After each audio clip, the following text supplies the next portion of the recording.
Selamat pagi, salam sejahtera. Terima kasih karena bersama dengan saya di Nazilin Unity Channel. Hari ini kita digemparkan dengan tugasan pertama oleh Yang di-Pertuan Agong Baharu Malaysia, Daulat Tuanku, Daulat Tuanku. Di hari pertama, Ketua Duli Yang Maha Mulia Yang di-Pertuan Agong melaksanakan tanggungjawab baginda sebagai Agong di Malaysia yang ke-17, akhirnya perkara pertama yang dilakukan oleh Agong tidak lain tidak bukan adalah menerima menghadap Anwar Ibrahim selaku Perdana Menteri Malaysia. Kalau semalam kita dikejutkan dengan satu tindakan yang benar-benar menarik perhatian kita. Apabila ada satu laporan menulis dengan sinis mengatakan bahawa gambar yang diambil betul-betul menyebabkan walaun sakit hati. Kata mereka, melihat kepada betapa akrabnya Anwar Ibrahim dengan Yang di-Pertuan Agong pada gambar tersebut. Hari ini Agong tidak membuat apa-apa selain daripada perkara pertama yang dilakukan oleh Agong. Agong sangat sibuk sebenarnya, tapi beliau melakukan yang pertama sekali tugas adalah menerima menghadap Perdana Menteri Malaysia Anwar Ibrahim. Yang di-Pertuan Agong Sultan Ibrahim memulakan tugas pertama dengan menerima menghadap Perdana Menteri Anwar Ibrahim. Pertemuan Anwar bersama Seri Paduka berlangsung di Istana Negara hari ini. Gambar pertemuan itu dikongsi dalam media sosial baginda sebentar tadi. Butiran perbincangan mereka tidak didedahkan. Baginda melafaz sumpah memegang jawatan Yang di-Pertuan Agong ke-17 dalam upacara di Istana Negara Kuala Lumpur semalam. Saudara-saudara sekalian, sebelum Agong menjalankan tugas dan mengambil sumpah sebagai Yang di-Pertuan Agong baru-baru ini, baginda telah pun berjanji dengan tegas. Baginda berjanji supaya baginda akan mengutamakan 33 juta rakyat Malaysia berbanding 222 ahli parlimen. Baginda telah pun berjanji bertitah bahawa baginda akan lebih mengutamakan rakyat berbanding karena politik yang tak berkesudahan. Dengan sebab itulah kita yakin bahawa baginda tidak akan sesekali berlembut dengan apa-apa permainan politik yang bakal dibuat oleh sesiapa pun, terutamanya langkah-langkah yang tak pernah habis langkahnya. Yang kita tahu terkini adalah langkah Dubai dan juga langkah coket yang kononnya ada. Tetapi sehingga ke hari ini, bahkan mungkin sampai kiamat pun tidak akan munculnya siapa pelaksananya. Namun kita yakin, Ketua Duli Yang Maha Mulia Yang di-Pertuan Agong yang terbaru ini, apapun langkah, tidak akan berani lagi dibuat oleh sesiapa pun. Dengan kata lain, game over untuk seluruh rancangan atau langkah-langkah yang buruk, yang jahat, yang nak menumbangkan kerajaan. Kalau masih ingat, baginda telah pun pernah bertitah beri peluang kepada kepimpinan Anwar Ibrahim sehingga akhir penggal, menunjukkan kemampuan dan menjalankan tugas untuk negara tercinta ini. Dengan penegasan itu, kita yakin tidak akan ada lagi langkah-langkah durjana yang akan berlaku selepas ini. Karena kita yakin baginda tidak akan melayan langkah-langkah tersebut. Jadi dengan ini game over, checkmate lah segala langkah-langkah yang coba dibuat. Hanya tinggal satu langkah yang boleh dibuat. Langkah apa?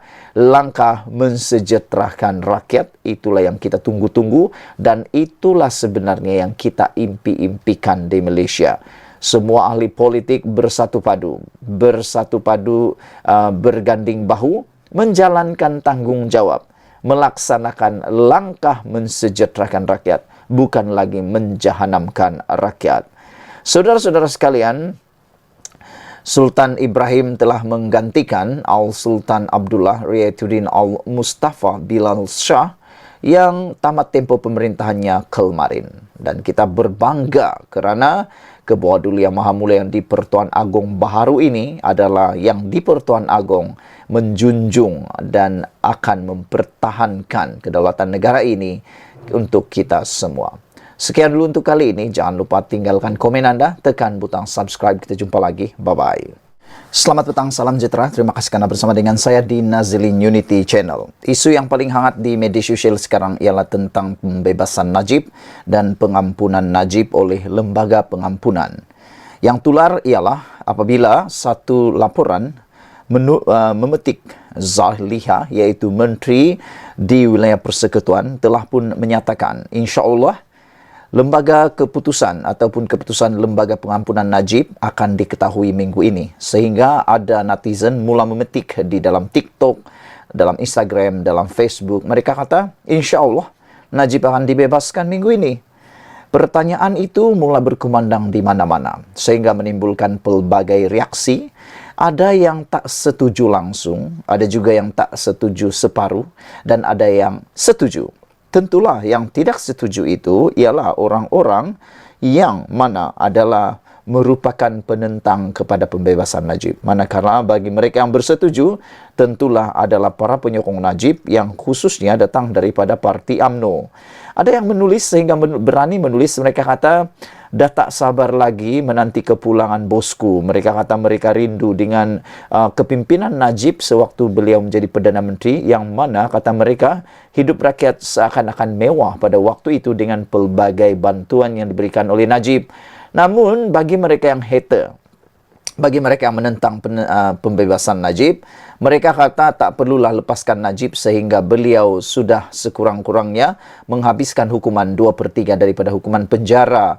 Bahkan ada juga yang mengatakan bahawa membalas kepada komen netizen yang kata mereka rindu kepada bantuan-bantuan yang ada pernah diberikan Najib, antaranya seperti BRIM.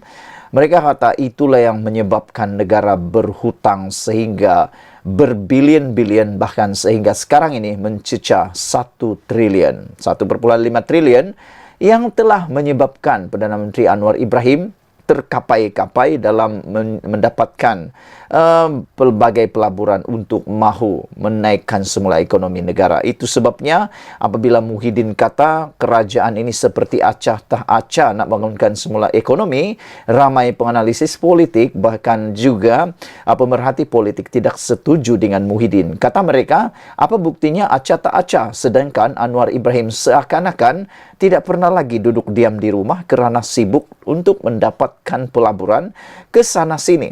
Anwar Ibrahim sibuk ke luar negara, jalan sini, sekejap ke Malaysia, sekejap lagi kita sedar sudah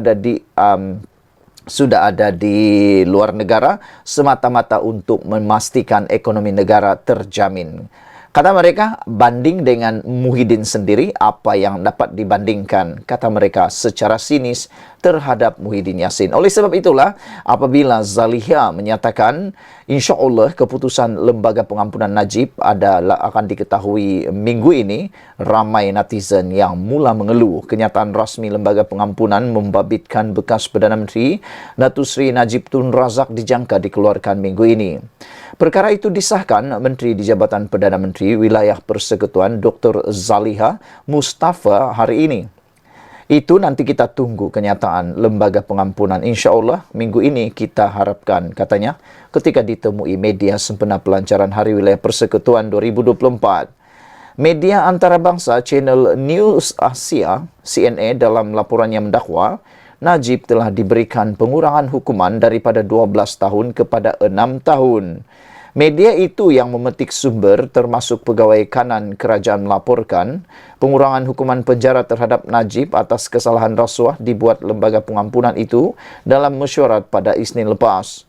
Menteri Komunikasi Fahmi Fadzil semalam menegaskan beliau bukan sumber yang dipetik dalam laporan sebuah portal media antarabangsa yang mendakwa hukuman penjara 12 tahun yang sedang dijalani Najib akan dikurangkan.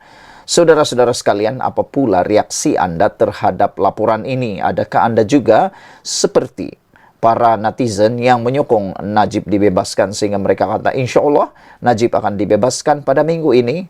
Ataukah Najib akan diberikan pengampunan 6 tahun penjara? Dan pelbagai reaksi yang telah diwujudkan oleh mereka. Saudara-saudara sekalian, apapun yang berlaku kepada Najib, pastinya ia akan memberikan implikasi yang pelbagai kepada politik negara di Malaysia ini. Dibebaskan pun orang bising, tak dibebaskan pun orang bising, dibiarkan pun orang akan bising. Apapun pasti ada natijahnya. Sekian dulu Malaysia kita punya. Kita juga sama-sama cintai Malaysiaku. Bye-bye.